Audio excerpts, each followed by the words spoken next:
The Secrets of Middle-earth is brought to you by the StarQuest Production Network and is made possible by our many generous patrons. If you'd like to support the podcast, please visit sqpn.com/give.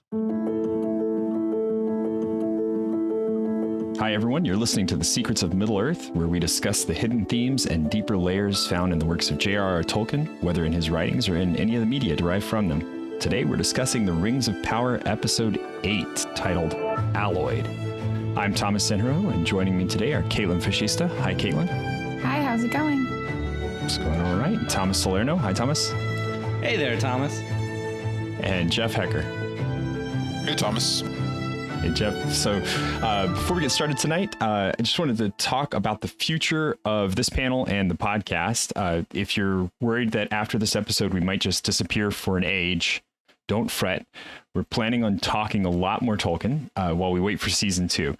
We will, however, be moving to a bit more of a relaxed schedule. So our next episode is going to be coming out 1 month from now. We'll have had some time to digest the season, and collectively we'll talk about our hopes and expectations for the Middleverse going forward. Also, if there are any topics that you would like to hear our opinions on, please find us on social media at facebook.com/StarQuestMedia, on Twitter where we're at SQPN, or on Instagram where we're at StarQuest Network, and drop us a line. Let us know what kind of things you would like us to talk about. And I say Middleverse because I'm like, I don't know what to call it. I don't want to call it Tolkienverse because it's not really like, you know, I think that's the thing we've all realized is that it's not strictly speaking Tolkienverse anymore. It's not really Jacksonverse either. So I'm like, let's just say Middleverse, which is Patrick like Middle and Earth. McKay. What are their names again? The showrunners. Oh yeah, because they're in Payne it and too McKay now. Verse.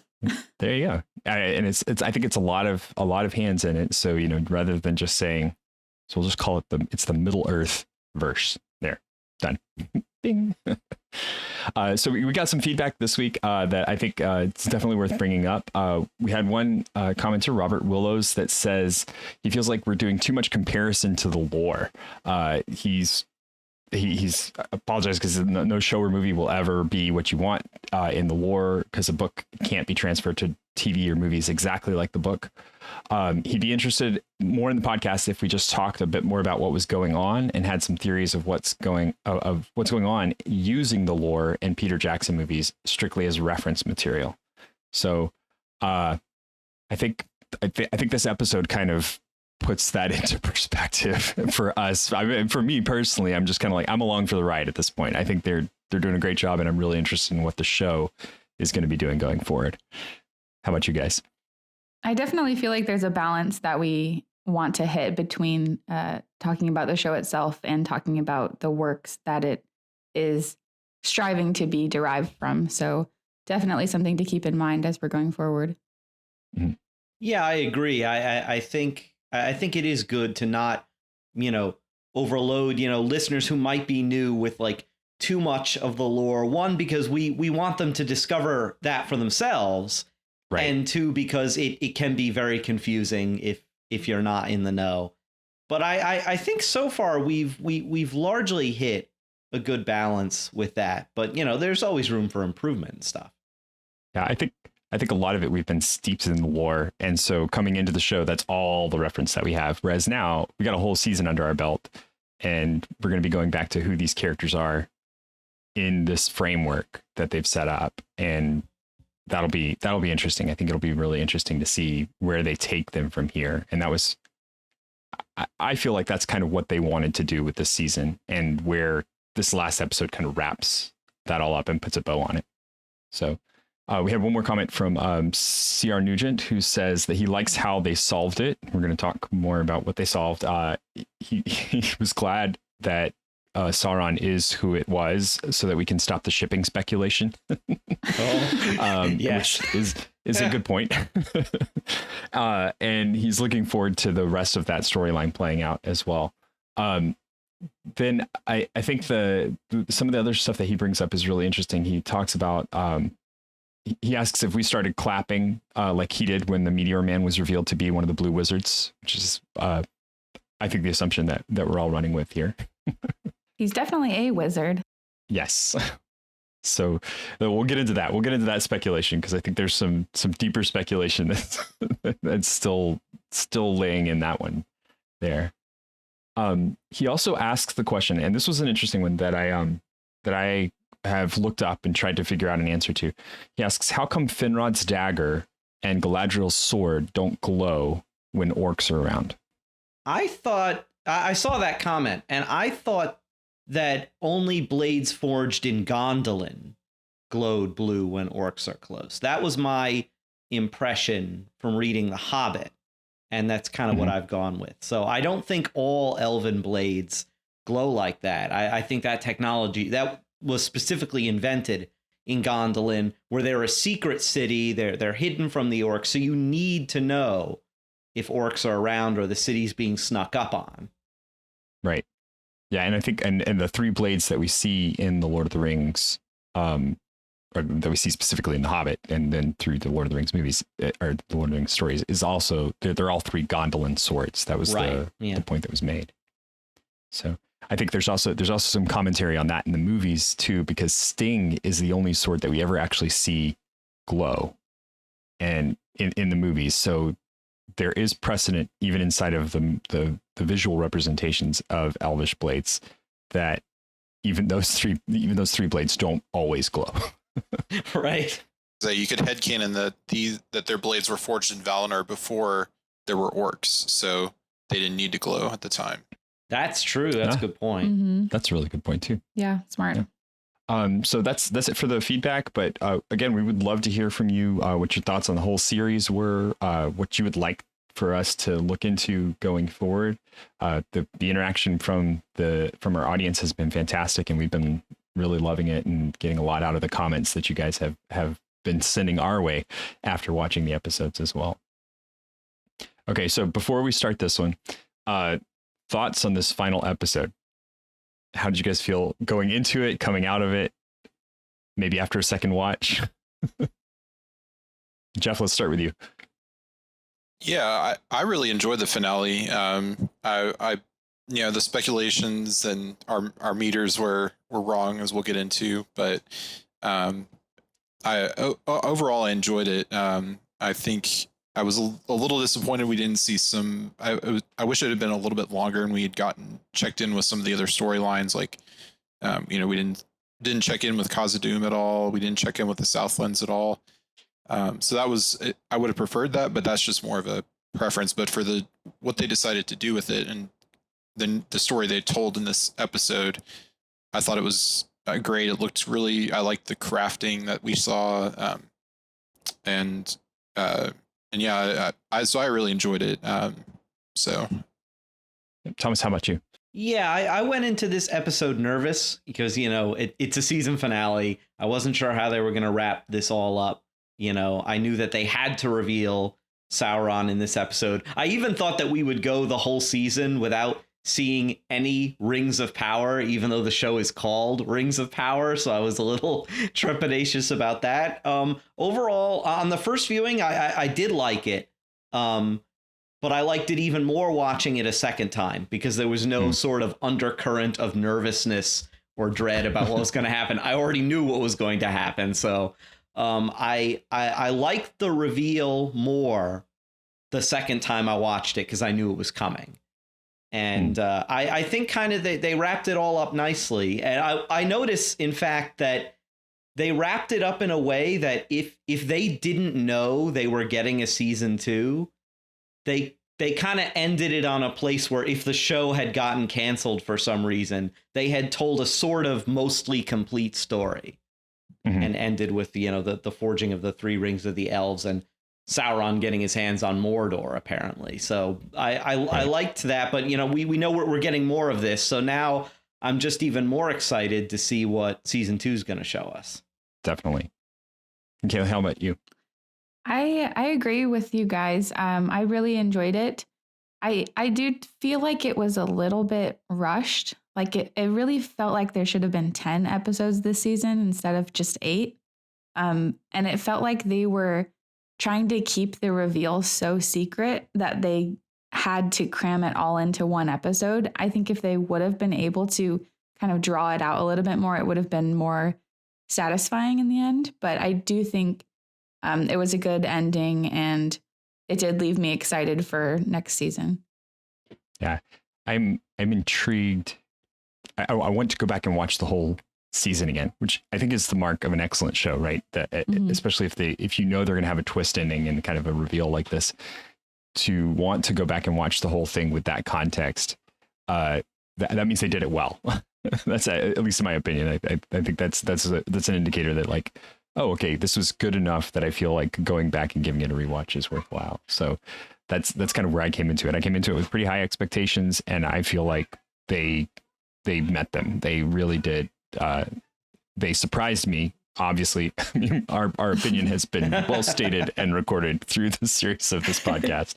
So I was stunned, and I think the moment I almost stood up out of my chair when Celebrimbor was going back to his workshop, and you knew Sauron was going to be there because someone is in the workshop, and I was like, yes, this is it. This is the moment, and it's just Halbrand, and I'm like, no, this is not what.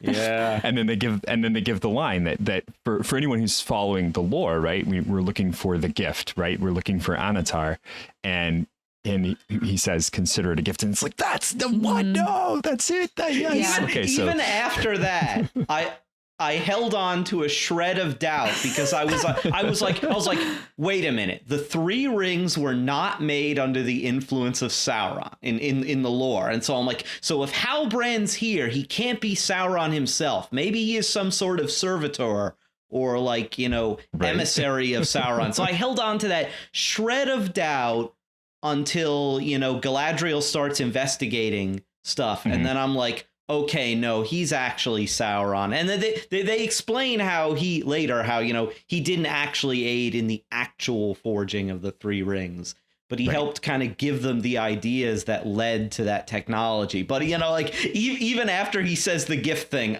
my brain, there was this cognitive dissonance where I couldn't believe it. I was like, wait, what? They're still faking us out. Yeah, exactly. I feel like when he asked, this isn't the workshop of the Celebrimbor, and then he kind of is like, well, the master that I studied under told me all about it. And I was like, oh, Sauron, you're Sauron. And then when he said it's a gift, I was like, I can't believe this. And I liked how they kind of led us into it so that people who have really carefully read the books got it maybe like 10 minutes before the actual reveal. It felt very exciting, I guess, because it was kind of like you're still on this little hunt for clues. And then finally they just come out and say it later in the episode. I thought it was very fun.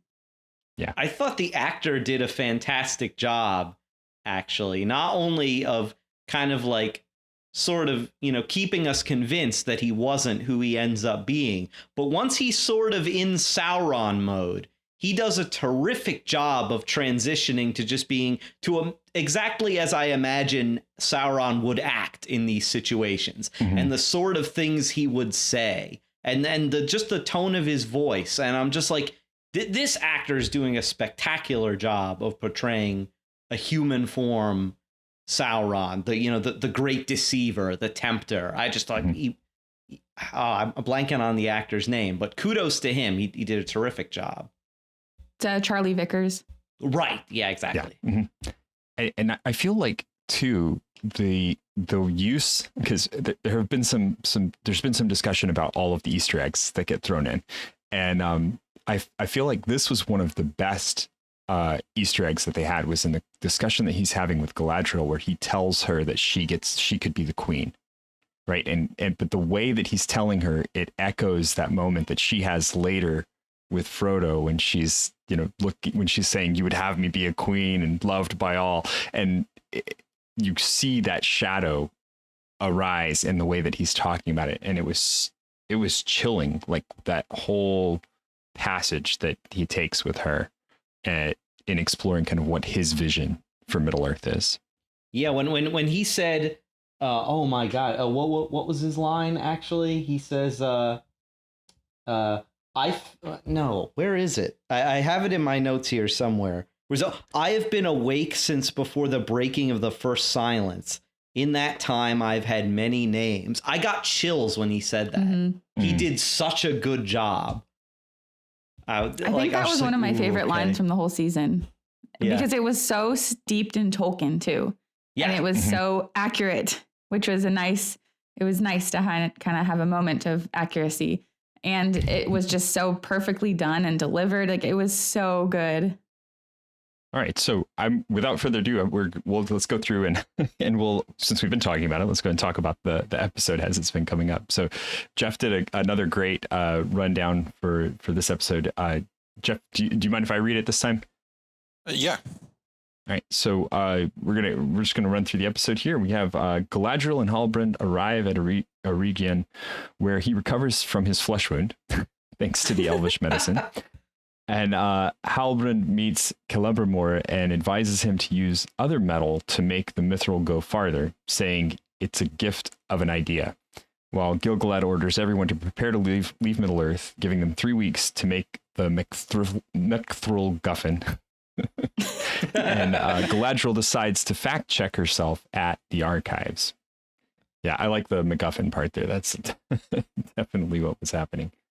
Anything else you guys want to say about this? Because I think we covered, this is where we start getting the reveal, but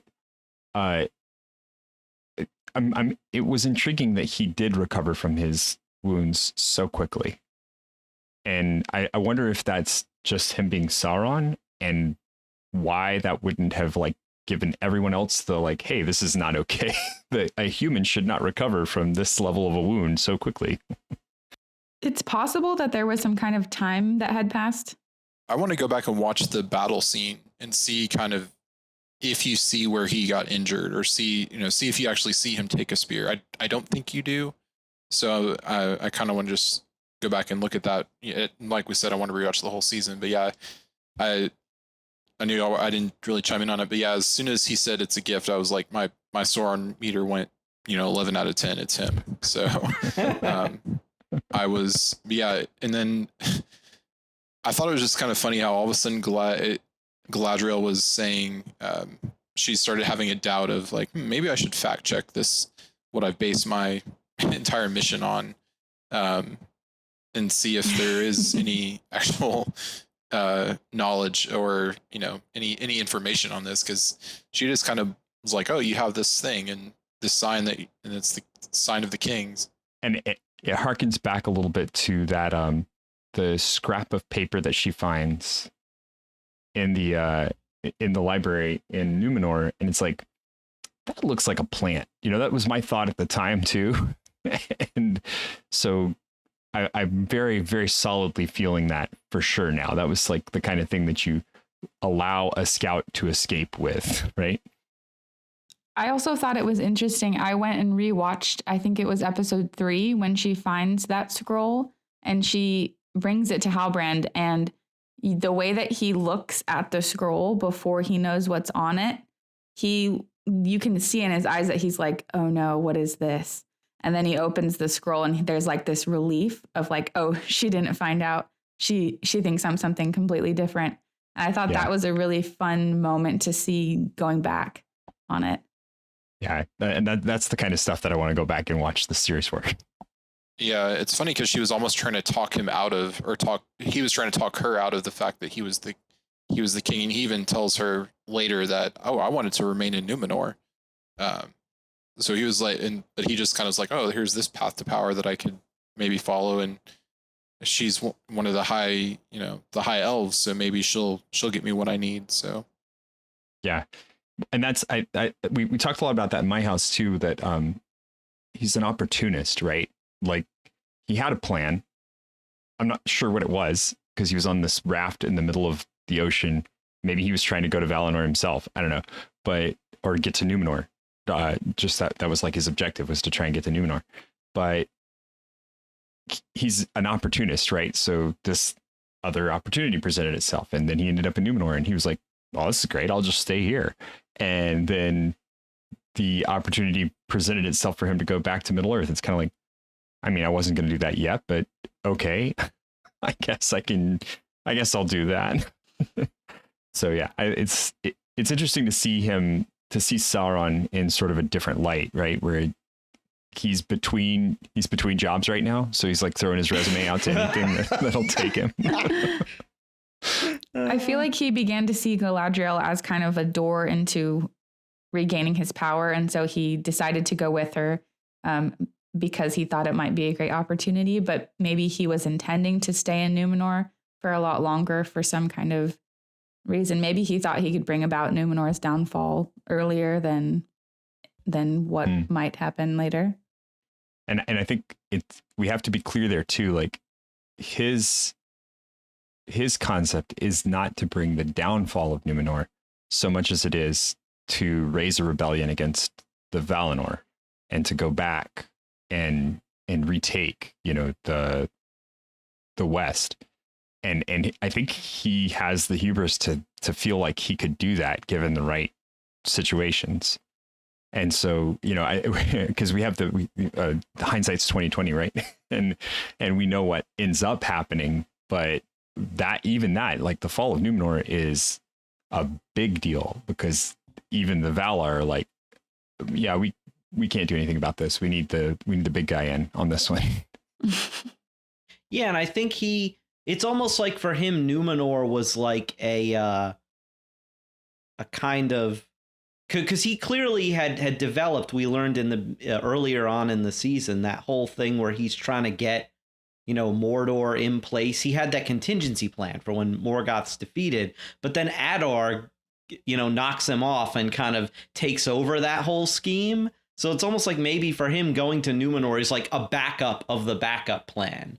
And he wants to corrupt Numenor into his own evil realm so that he can go back and retake, Mordor from Adar or some other plan along those lines. I feel like with somebody like Sauron, he's got plan A through Z already like worked out in case something doesn't work. Yeah, he's definitely an organized type A kind of guy with probably several different backup plans for his backup plans. Yeah. And then Galadriel comes along. It's like, okay, I'm not sure where this is going, but I can work with this. Yeah, he goes with it, and she basically just hands him everything that he needed. Right? Whoops. I thought this was going to take another 100 years, but, this is good.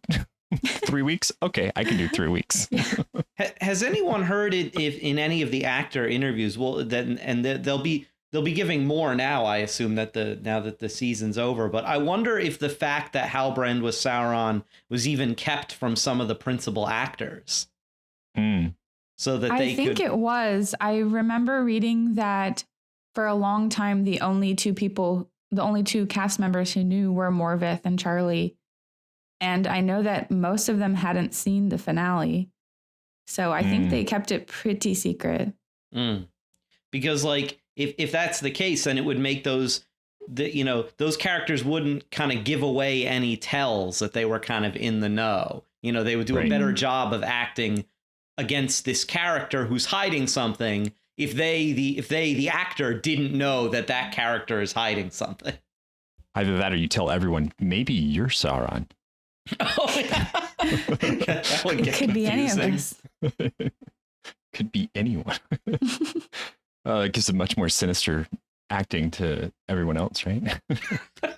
The show gets all dark because everyone thinks they're Sauron. Yeah, I think I read that he filmed the first two, and then they told me it was Sauron, from what I read. Okay. We'll have to. Well, I'd love to hear that. So maybe before we get to record the next podcast, we'll be able to learn some more about that, and I'll definitely be looking for some information for it too. So meanwhile, in the show, the three mystics do end up catching up with Meteor Man, believing him to be Sauron, and the Harfoots find him at about the same time and convince him he is good. And the mystics name him as Istar. They attack and he defeats them, saving the Harfoots who tracked him, except Sadak, who sadly dies shortly after the battle, watching the sunset, which I love. That was very Hobbit kind of, just let me sit down for a minute. Well, I'm done. Just let me sweet. sit down for a minute. yeah. Except I kept saying, I'm like, oh, so Meteor Man's going to heal him now, right? And he doesn't. And I was like, oh. I thought that too, but it was really his time, you know? He was like, the missus is waiting for me. He's older. He's lived his very full life. Like, I think he was just ready. Mm-hmm. I like how they said they kind of brought it back to going off trail. I'm going off trail. Mm-hmm. Yeah. Or I think he said it's like it looks like I'm going off trail or time to go off trail or something. Yeah. Mm-hmm. It was really on character for them. I think all the way through they did a really good job. It was very sweet. And the battle itself was really interesting too. I like the way that they were representing magic. Lots of magic wizard words flying around everywhere. Oh, and Tom, you were right about calling them out last episode as Easterlings, because they say they're from Rune. They're from Rune. Although I'm still not convinced that they were human. Like, part of me thinks that they were probably Maiar. Like, their level of power seems to be above what I would even expect like human sorceresses to possess, and especially since they also seem to exist in the unseen world. When he does the thing at the end that exposes them as almost kind of like whites or something. Mm-hmm. Yeah, so to me they kind of almost look like the ring wraiths when you see that when Frodo or I guess Frodo's the only one who, in the films at least, you see them, they kind of look like that. So I was kind of wondering if maybe these were kind of some early proto ring wraiths that Sauron had earned, you know, maybe not quite as to the extent that he does with the 9, but they kind of look the same to me. So I could see it going that they're Maiar, or I could see it going that they're humans who were kind of corrupted. Oh, and like experimented on because they said Sauron was doing all these various experiments. That they had crafted materials. So this is what I was coming back to. The artifacts that they're carrying are very important. Mm-hmm. And I think that's something that we're going to see kind of themed through the show, is that Sauron is an artificer. He's not as much a sorcerer as he is a creator of things. And his magic is very material, which is a really awesome concept. Like to take it to that level of detail and say, what was his power? His power was making things that had power over other things. And you see that in this fight when the wizard kind of holds out the staff at the end and it melts away. After they melt away, the staff also melts away. So all of the pieces of power that they had with them are also are very temporary and are destroyed once their power is gone as well. I think that's a really interesting point, especially when you think of Sauron as a craftsman, because he studied under Aule, and the Noldor were also favored by Aule. And so the connection between him and Galadriel kind of seems even more important when you think about that. Yeah. I think I feel like they're getting a lot of really core fundamental things right, which is cool, because that makes me feel like, okay, we're going to get a lot of expansion of lore here, and it's not going to be just kind of like from whatever, but that it's from the lore that exists and from the history that we know. And yeah, it's going to be new and it's going to be different, but it's fundamentally staying true to what where these powers were derived from. And that's really cool. All right. So from there, we go to the Númenóreans and their expedition returns. We have a short clip of kind of what's happening with the king, and that he's dying, and maybe that our Farazan is seeing his opportunity here, that now that the queen's gone and there's a vacuum of power, that he's going to be able to step into that moment. And then the Númenóreans return and have all of the flags flying black and all the sails black on the ships in the harbor, which that was a tough moment, because then at the same time you have the queen stepping up and asking, or, Muriel steps up and says, what is it? What do you see? And because there's no other indication, there's no auditory indication that anything's wrong. It's just those black sails. Yeah, I like the Númenor sections in this episode. I especially liked Elendil's moment with the Queen Regent, because I was worried kind of after last episode that they were going to make Elendil really embittered, but that doesn't really happen. In fact, he doubles down on his identity as both an elf friend and as one of the faithful. And Muriel actually has my favorite line of the episode. She says, "The way of the faithful is committing to pay the price, even if the cost cannot be known." And I think not only was that very Tolkien, but that has a lot of resonance for us as Christians. You don't count the cost in being one of the faithful. You are prepared to give everything for the sake of being a disciple of Jesus Christ. And I just thought that hit that kind of note. We all know that Tolkien's faith worldview is suffused throughout his work. And I just thought that hit that note perfectly. And I've just loved all the Numenor stuff throughout this whole series. And it's going to be very, very heartbreaking to see where Numenor goes after this. Yeah, especially as they track them through the fall, because it's not an immediate thing. Right. Yeah. I think it's going to be very heartbreaking as it goes, especially as we're getting to know these characters. And it might be, I am assuming it will be a couple seasons before the fall. So we're going to grow to know these characters. We're going to feel connections to different ones. And I think it's going to be quite devastating for us. Definitely. You even see a bit of Farazan's, like, the beginning of what will eventually be his attack on the Valar, because he mentions mortality as being something that, like, you get that sense that, like, for him, it's not so much the power he could wield as king, it's his fear of death is what's really bothering him. And you both, and the last scene we get of Numenor is him looking on the dead king and with tears in his eyes. And you get the sense that he's not just weeping for his uncle, the king, he's kind of weeping for his own eventual fate and the fate of all men. He's like, why does it have to be this way? It's like that perennial question. Why do men have to die? So this is something interesting that I don't think, I know that we all know the lore of Lord of the Rings, but I don't know that it's really discussed in depth in the movies or in any of the visual productions that we've had, how long an elf lives. And it's a tough question to try and answer for some people too, because they're not immortal in the sense that they can't die, but they are infinitely long lived. So there's no point at which they, at least not that I know of, that an elf dies of old age. It's just that they're because they're healthy. They are always healthy. And the only thing that can kill them is being in some sort of situation of combat, because they recover from disease very quickly. They recover from wounds very quickly. So they really do have to die in combat. And I feel like I'm right in that, but I don't. I'm wondering if you guys have any other views on that. I've heard the term serial longevity used for them. Because they, like you said, they're not eternal and they can die. But it's more like their fate is tied to the fate of the earth itself. So it's like I believe they'll live as long as the earth lives. And then what happens after that, not quite sure. They all travel the Hall of Mandos at the same time. Yeah, that was definitely how I took it. And the way elves kind of look at men sometimes is like, you guys don't know how lucky you have it. You get to leave.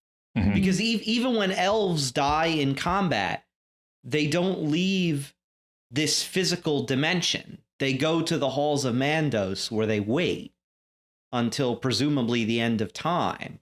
Whereas when humans die, they spend a brief time in the halls of Mandos and then move on to some unspecified place outside of the physical world. And elves are like, even when we die, we don't get to leave this place. You guys get to leave. That's why they call it the gift of men.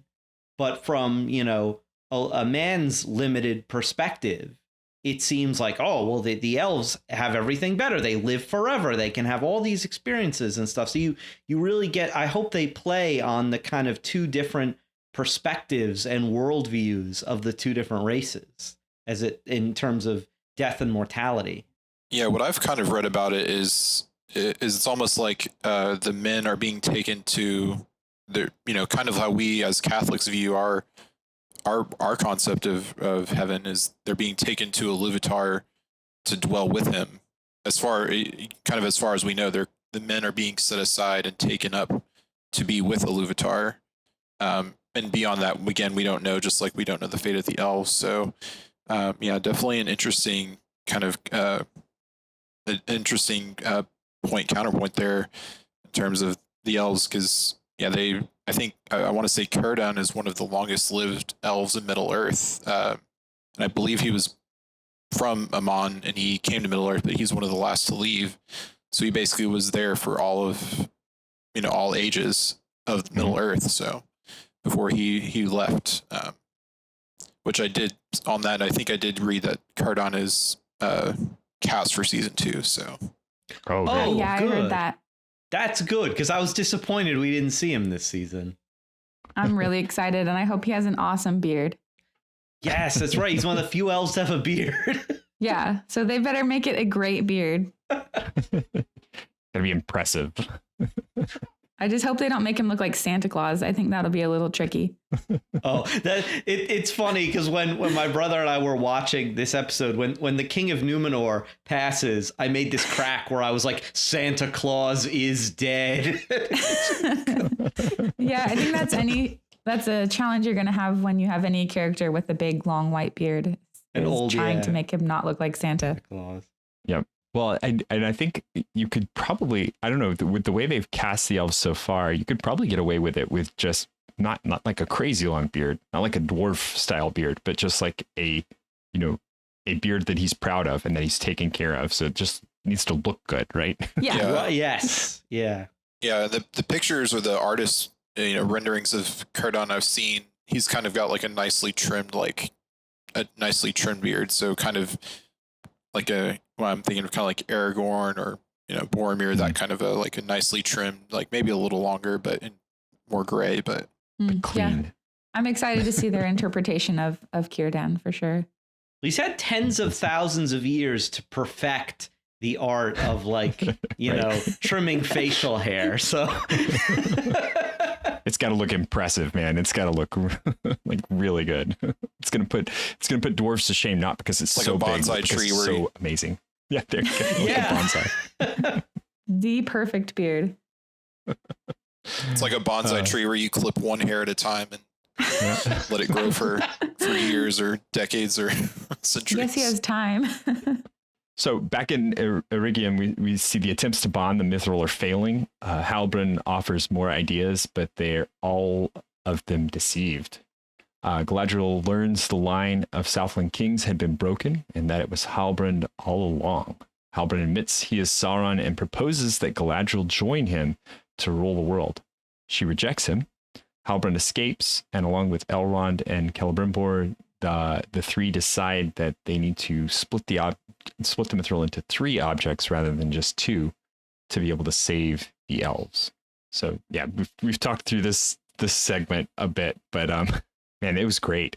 I loved it. I was really just from that moment where Celebrimbor walks back into his workshop and like I said, that's Sauron right there. And it's like, no, wait, that's Halbrand. That's not, they couldn't have done that. It was good. It fooled me. I admit it. Yep. We were all wrong. So anybody who had their Halbrand meter going the whole time, kudos to you.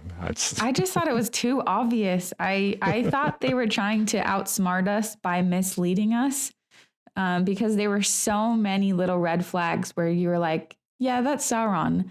But then I thought that they were going to try and do some kind of like sneaky maneuver in order to reveal the actual Sauron has been behind the scenes this whole time. So I think I've learned my lesson now that if they're pointing to someone telling me that this is someone, I'm just going to go with that's who it is now.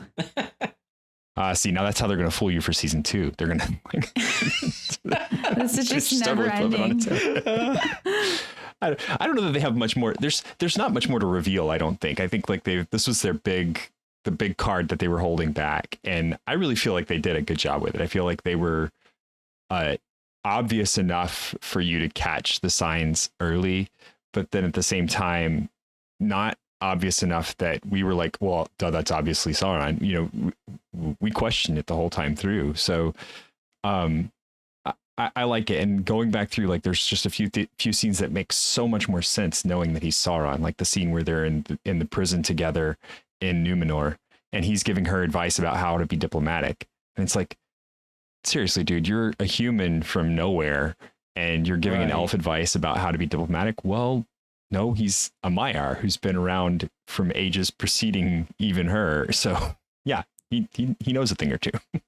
I loved going back to when they first met on the raft, because she says this line about how she was alive before the first sunrise. And then now knowing that he was alive way before then, I thought was kind of funny, because she was kind of trying to like assert dominance there. Like, I'm so much older than you. And he is thinking to himself, like, no, you're not. Yeah. I like when he was giving his sort of side of things, his sort of side of the story about what happened after Morgoth's defeat. And he actually says, I thought it was interesting, he said, I felt the light of the one again when he was sort of freed from Morgoth's kind of controlling domination.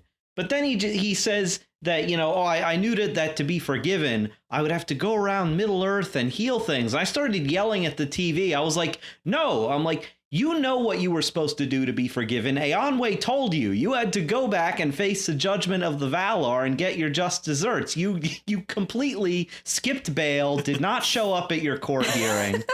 And you're going to tell me, oh, I'm just trying to be forgiven. I was like yelling because like I knew that he was giving his edited version of what happened. I think he just, the penance was too hard. He didn't want to do it. He was like, well, I don't want to go back to Valinor and have to be a servant or have to serve any kind of prison sentence. I don't want to do that. So he kind of played around with fully repenting. But after that, he was like, well, maybe I'll repent in my own way by trying to fix things and order them to the way that I think they should be, which really wasn't very repentant. No, He's still controlling things. He still wants to do things his way. He doesn't want to listen to any higher. He says he felt the one again, but he doesn't want to listen to any higher authority other than himself. And I just thought that those layers of his personality and how he's even kind of fooling himself was very interesting. Yeah, I feel like that's the key, right? Where he is fooling himself. Like, he'll justify any of the things that he does. Like, so he's created a land for the orcs, and they deserve a land too, right? I mean, it's unfair for us to say that they don't deserve somewhere to live. And so, you know, we kind of got into that like morality question about the orcs, about whether or not they're redeemable.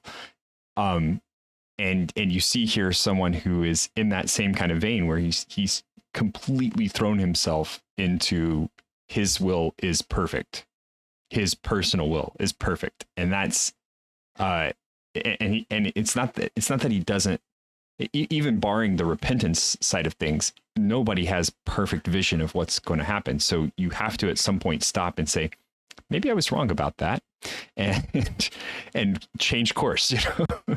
No, he's the kind of guy who thinks, I just have everybody's best interests at heart. If everyone would just listen to me and my ideas and my plans, things would go splendidly. It's your fault for not going along with my vision. Bingo. Yeah, absolutely. So it's funny here too, because we get to the point where they decide to make the 3 rings, and later in the show they have the song at the end about the rings that exist. And so then one of my kids turns around to me and he goes, so wait, there were 20 rings? And I'm like, yeah. Oh yeah, I guess. Yeah, I've never actually done 20. The math. Yes, there are 20 rings. Yep. So, yeah, which is probably for the best, because, you know, only a couple of them end up actually making it through to the end. So, I guess all the men rings do, just not in exactly the way that they're supposed to. Yeah, some of the dwarven rings will get destroyed, but.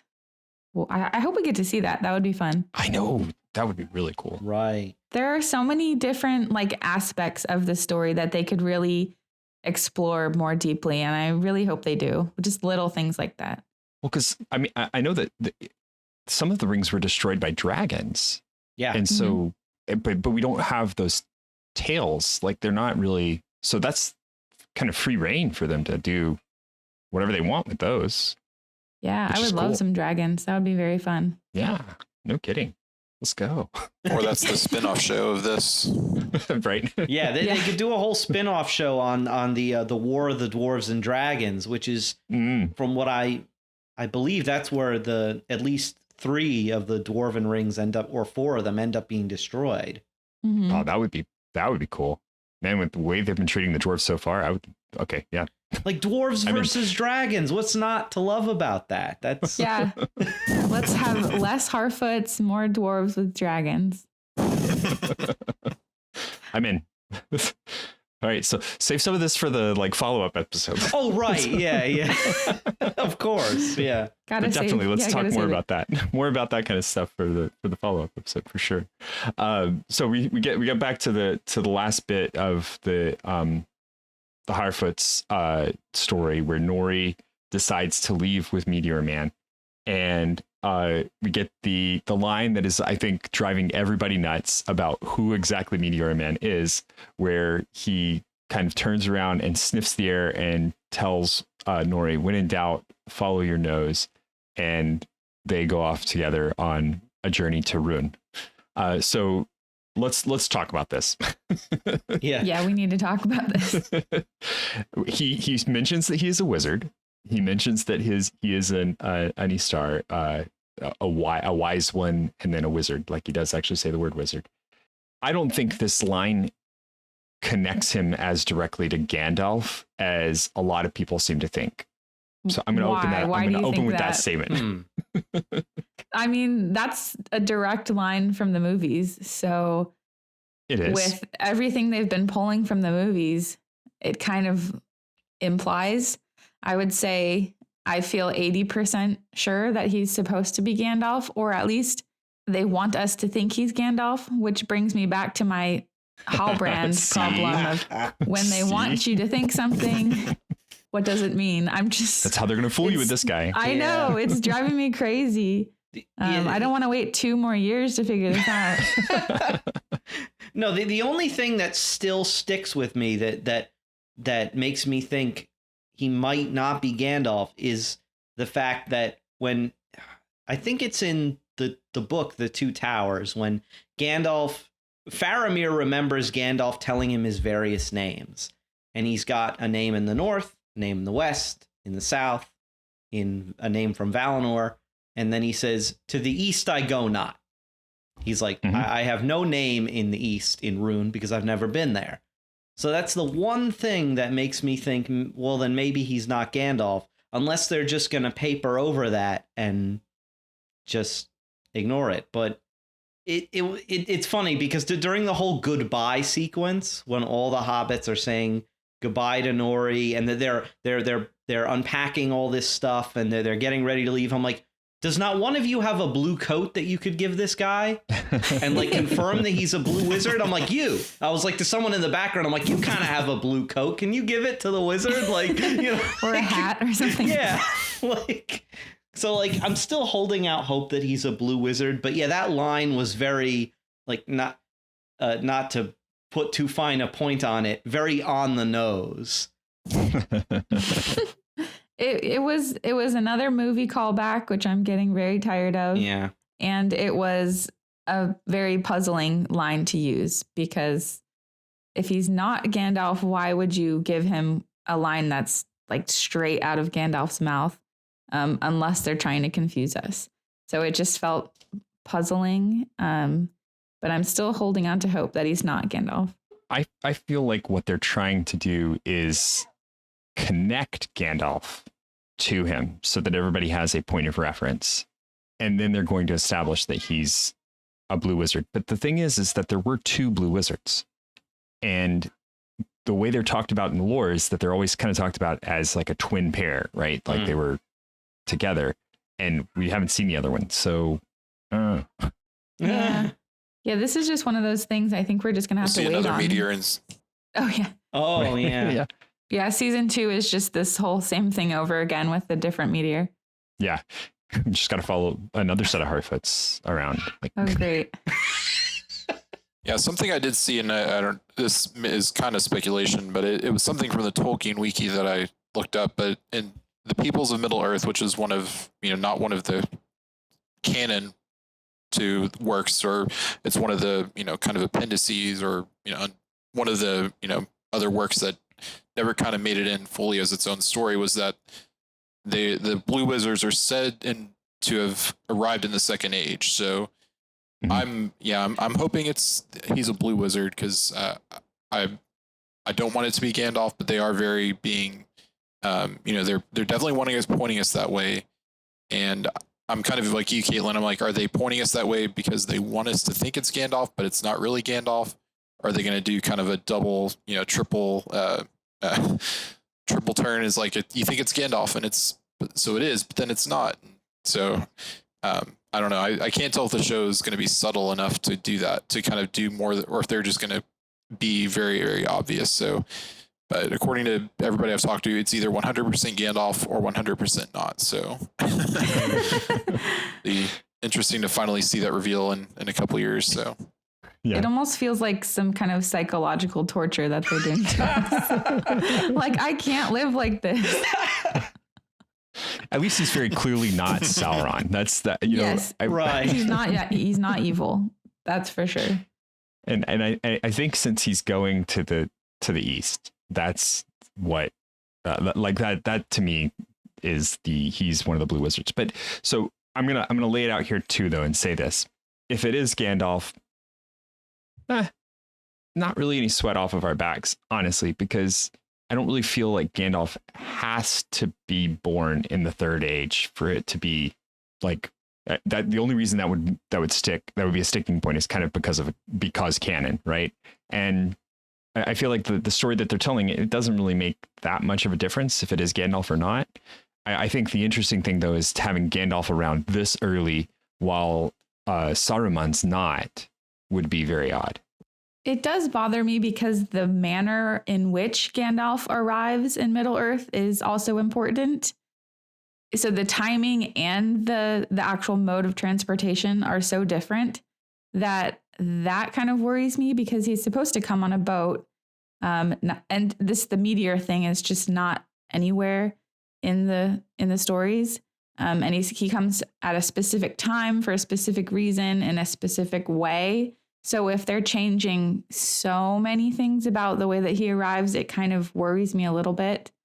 But again, I think this is one of those situations where we might just need to detach the show from our expectations according to the books, just because we have to remember that it's not a direct adaptation. And so I kind of need to just chill out a little bit, I guess, with my own thoughts. But I think it will be hard to accept if he is Gandalf.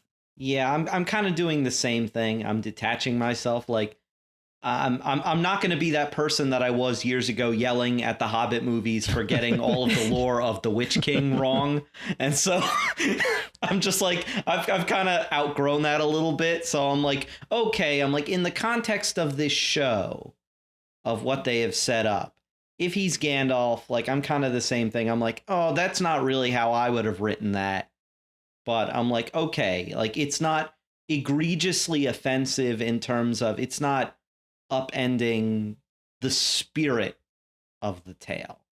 Mm-hmm. But I agree that I would like to see them do it the way as it's presented in the books. It's just that I've kind of detached myself emotionally a little bit from it. Yeah. I also feel like Gandalf didn't really do anything.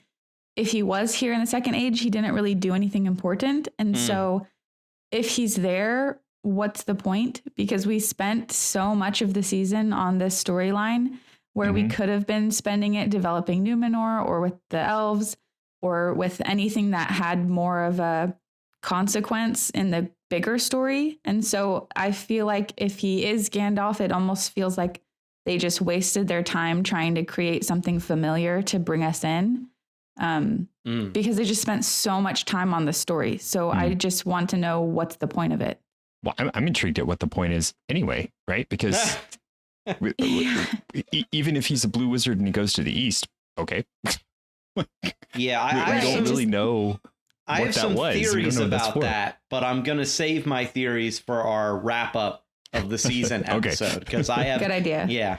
I've got a couple too that kind of relate back to some like a throwaway line in an earlier episode that I think is going to be really significant later. I think we may be thinking of the same line. Yeah, probably. So finally on this episode, we have the elven rings are actually forged, which is a really cool scene. I love the forging process and what they were using to forge. It's very interesting elven artifice kind of stuff. And we, I love this, Jeff. This was classic. This was a good one. We end the episode with Elrond finding out that the truth about Halbrand, and Halbrand simply walks into Mordor. I guess when you're Sauron, you could do that. You can do that. He also got his cloak from where? Like, Oh, right. did he just stop at the store on the way? I saw a theory that maybe he just had it in his little pouch and it was just folded up really small. Like, where did this cloak come from? It's very cool. He's like totally Link He has the bag from- of infinite holding. Yeah, Right. exactly. Yeah, it's like Legend of Zelda. He can just shrink stuff down to and hold all this equipment, but you know, it doesn't actually burden him. It's possible he made it. I mean, he's, On the way. that's Yeah. the kind of thing he does, right? He's just walking. Yeah. I saw a line from an interview with the actor that he said they filmed that scene in like a giant parking lot. And now that I know that he's standing on a big rock in the middle of a giant parking lot. And now I can't see it any other way. It's just so funny to me. Mordor is, the script is replaced with random parking lot. It's like they paved over Mordor. He's like, Oh my gosh. But I thought it was a great scene. It was a great way to end it and kind of like, yep, no, he is actually Sauron. I know we didn't actually like really dive in. We've given you all the hints and told you all the things, but no, he's walking into Mordor as the guy who's gonna own it. I did like the scene when he's in the flashbacks with Galadriel and they're on the raft, and you go from looking at them to looking at the reflection, and the reflection is him with his spiky helmet on. That was really cool. It was so cool. It was probably top 10 shots in the season at least. Yeah. The cinematography has been really on point for this show. Like I've really enjoyed the way they framed things. The lighting is phenomenal, especially with the dwarf scenes. The underground being well lit, but not being day bright is just really, really well done. Especially compared to a lot of other shows that are shows and movies where things are so dark that you can't see what's happening. I feel like they got the lighting down pretty well for this show. Game of Thrones, we're looking at you. All right. Any closing thoughts about this episode? I feel like I don't know if this is going to be controversial or not, but I feel like this whole Sauron and Galadriel plot was so inspired by the new Star Wars trilogy and this whole like Kylo Ren Rey thing. I've heard It that. felt Yeah. like I feel like this season was like, we're going to make a show for fans of the Peter Jackson movies and for Reylo is what it felt like. It was just so similar when, Kylo Ren is like, you're nothing, but not to me. And then Halbrand is saying to her, nobody trusts you. Nobody sees you like I do. Take my hand and we'll rule the galaxy together. I was just like, it felt so, I don't know it just was like, they just did Reylo, but in Middle Earth is what it felt like. Even though in the end, it wasn't like truly romantic. I was just like, what's going on here? Well, at least they picked one of the best storylines from the sequels to to rip off. It's going to turn out that Galadriel is actually Morgoth's granddaughter. Oh no. Oh my gosh. Her dad was a failed clone. Yep. Oh yeah. That's season 2. Season 2 is when Kylo Ren says, next time I offer you my hand, you'll take it. Right. Yeah. So I thought that was weird. But, a lot of people like Star Wars. I like Star Wars, so I'm not mad about it. But it just felt so similar that I couldn't not point it out. Can agree with that one. Yep. Yeah, I thought it was interesting too how it ended where you see Elrond find kind of the scroll that Galadriel had dropped in the water, and because she doesn't tell Celebrimbor or Elrond that Halbrand is Sorin. She just says we should not treat with him anymore. So I'm curious to kind of see where that goes. Where is she kind of hiding her embarrassment, or is there kind of a deeper reason why she isn't just coming out and saying it was Sauron, Sauron all along? But we see that Elrond kind of picks up on the fact that it was that Halbrand Elrond at least knows that Halbrand wasn't who he said he was. Whether he knows it's Sauron or what he thinks, I don't know. But I'm kind of leaning toward Elrond kind of thinks it is Halbrand was Sauron. So where does that kind of leave their friendship, Elrond and Galadriel's friendship? Because I thought the line where he said, or where she said to trust me, and he says, something like, I wanted to trust you, and she says, if it was easy, it wouldn't be called trust, or I should have written down the line, but basically saying like it's easy to say trust me when it's low stakes, but when it's high stakes, you really have to mean trust me, and you have to accept that. Otherwise, it's you have to accept my trust, or this isn't going to work. And we see how later in the story, in the Lord of the Rings, they're related by marriage, right, as well as just they're kind of the two of the leaders of the free people of Middle Earth. So if we're kind of headcanoning all this together, we see that they do kind of make up down the road. So I feel like it's so consistent with Galadriel's character to be leaving out inconvenient truths like that might make her look bad, because we see her do that in the Silmarillion with Melian, where she's just talking about how, Melian's kind of like, why did you guys come over to Middle Earth? And she kind of tells her half of the story, but she conveniently leaves out anything that might make her family look bad. And so her doing that in this series makes total sense. She seems to have a problem with that. And we see the beginnings of her being humbled in this too, right? Where it's a big deal that she was flirting so closely with her dark side, and not just her personal dark side, but the dark side of everything. And that's, I felt like that scene did that good justice, where we saw her really have to do some introspection very quickly in realizing who he was. Yeah, that whole scene was just really well done. The whole Sauron reveal and the visions, and it was incredible. It was so creepy and scary and intense and emotional. Like, I just thought they did a really good job. All right. I think my big thing is I am really looking forward to seeing how the relationship between Elrond and Galadriel advances, because we see that friendship is something that's very important to him. Like, this whole season has been building up to how important it is to be honest with your friends, to be close with them, to communicate with them. And now we see the end of this thing where it's like she comes back from the dead, essentially, and then he finds out that she's been lying to him. Maybe not the depth of how dishonest she's been, but she has been in some way dishonest. And that was a big problem that he had with Gil-galad earlier.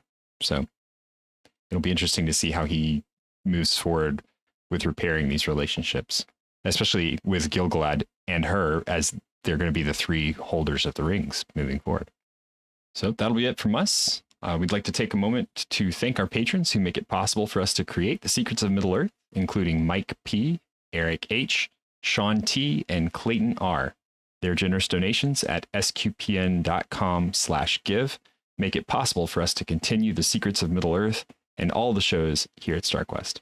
You can join them at sqpn.com/give. This StarQuest show is brought to you by Tim Shevlin's Personal Fitness Training for Catholics, providing spiritual and physical wellness through personalized nutrition, workout and prayer programs, and daily accountability check-ins. Learn more by visiting fitcatholics.com. We would absolutely love to hear what you think of this season, this episode specifically, but the season in general. You can let us know at sqpn.com/middle-earth on our Facebook page or on Twitter, or you can send an email to middleearth@sqpn.com.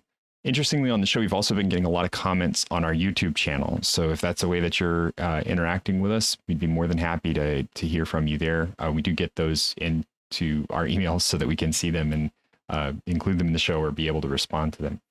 Also, I'd like to remind everybody, if you have a topic that you would love to see us cover, we've got some time to fill until the next season comes out, but we would like to keep the podcast alive. So if there's something that you would like to see us do, let us know and we will try and fit it in. We've got some ideas ourselves, but it's not a bad idea to have multiples of them because we still don't have a date for season 2. Am I right? I think it's going to be 2 years. I'm hoping not. I'm hoping they're just like, they're actually finishing it. Like they're not just, I know they just started shooting, but it's like one of those things where they can do advance. I don't know. We'll see. They can do it faster than season 1 because of COVID isn't as big of a deal. So hopefully they'll go a little quicker. Hopefully that's the way it'll work out. I think everybody's on like an 18-month schedule anymore. That's the way Stranger Things has kind of been pumping out, where it's like, it'll come out next year at the end of the year, you know? The showrunner said a couple of years in one interview, so that kind of made me lose all hope. But we'll see. So we just need to call up Jeff Bezos and tell him to get on it because he's the one that made this happen in the first place. Yeah, Jeff, we need more Middle Earth.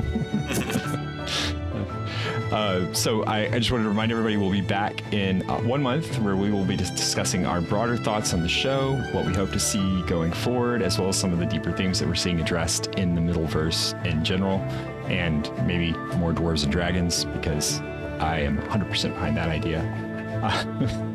So until then, Jeff Haecker, thank you for joining me in The Secrets of Middle-earth. Thank you. And Thomas Salerno, thank you as well. Thanks so much. And Kaitlyn Facista, thank you also. Thanks so much. This has been The Secrets of Middle-earth.